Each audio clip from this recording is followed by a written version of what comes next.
All right, so now in this video, guys, we're going to continue our discussion about volumes by cylindrical shells, but we're going to take a look at a few examples now going around a horizontal axis. And so we're going to start with the region enclosed by these curves right here, and we're going to go around the x-axis. So that region is going to look something like this, where we have our square root function shifted 2 units to the left, so it's going to come over like this, and then we have our line coming through this way. And then of course they also say that we're bounded by y equals 0, which is this guy here. So our region is going to be right in here. So let me erase part of this to make it look a little nicer.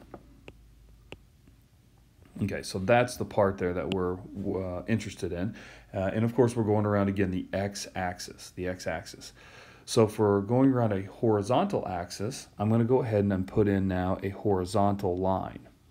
That horizontal line is going to help me with the right minus the left, as well as the radius. Much like the last one now, I'm going to call this guy my y. And so that's going to help me, again, identify the radius as we take this thing now around the x-axis, as well as the right minus the left. All right, so to get this thing set up, we're going to go ahead and have our 2 pi. We'll have our radius, which is going to be the y minus 0 for the same reason we had an x minus 0 going around the y-axis in the last video. So we'll have our y minus 0 and then our right minus the left. The right would be our line and the left would be this guy right here. Now, you have to remember, we're going to go with respect to y here, so we have to solve all of these for x so that we only have y's right here, okay?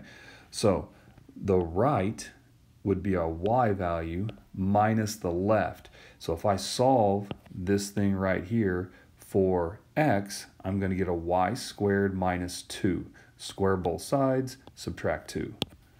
So that's going to be a y squared minus 2 followed by a dy, okay? So again, if you want to go with respect to y, you have to have all y's in here. You can't have any x's. Now the only other thing we have is the bounds, the top and the bottom here. To find those, we would set these equal to one another. Now again, you want to make sure you set the actual y's equal to each other. So I'll go ahead and I'll do that down here. We'll have a y equals a y squared minus 2. So now when we solve this, we get 0 equals y squared minus y minus 2, which is a y minus 2 and a y plus 1. And we get a y equals 2 and a y equals negative 1. So the 2 is good. I know the 2 is good. That's going to be right here. That's going to be our 2. But remember, the negative 1 we don't care about because we know we're bounded by y equals 0 here on the bottom. So we'll throw a 0 in there to get our setup now for this particular problem. All right, so for the next one then, we've got the region bounded by the semicircle, the x and the y axis, and we're in quadrant 1. And then we're going to go around 2 more horizontal axes, y equals negative 1, y equals 5. And so let me sketch this, region in here. So our semicircle would be right here. We're bounded by the x-axis, the y-axis right here, and we're in quadrant 1. And so this is going to be our region. And then for this particular one, they want us to go around y equals negative 1. So there's our y equals negative 1. So since we're going around a horizontal axis, we know that we're going to be a dy, and I know that I'm going to put this horizontal line in here, which is going to help with our radius and our right and our left. So to get this set up now, we're going to have our 2 pi. Our radius would be now this guy here plus an additional 1 unit. Okay, so as I take this thing around that y equals negative 1, our radius is going to be what I have marked in here as y, but I have to go out another unit to get all the way around. So that's going to give us our y plus 1, and then our right minus our left for the height. I know it seems weird to think as height, right minus left, but again, it is if you go around a horizontal axis. We got to make sure now also we go ahead and solve our original function up here for x so that we can substitute in here something with respect to y. So if I solve that thing for x, that's just going to give me that root 1 minus y squared, and then minus this guy here, which would be our x equals 0. So minus 0 dy. So once again, we've got our radius here, we've got our height, and then you can certainly set these equal to come up with your bounds if you need to, but I believe most people can probably see we're going to be 0 to 1 right there. There's our 0 and there's our 1 up here. So there's our setup for that one.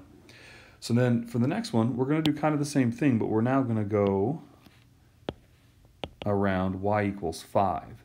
So if this is our region and we want to go around y equals 5, to set this thing up, I'll go ahead and I'll put my green horizontal line in here, which is going to be my y,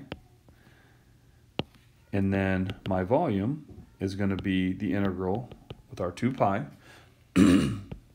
That height's not going to change, so that's going to be a 1 minus y squared minus 0 dy, but that radius is going to change. So much like you saw with the dx type problem, we're going to need to figure out what it is from here to here.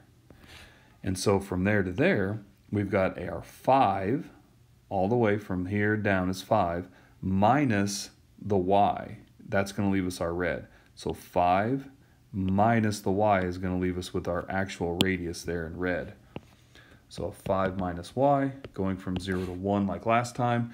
And then we have our setup for the volume. So hopefully, having seen several of these now, it's starting to kind of make sense.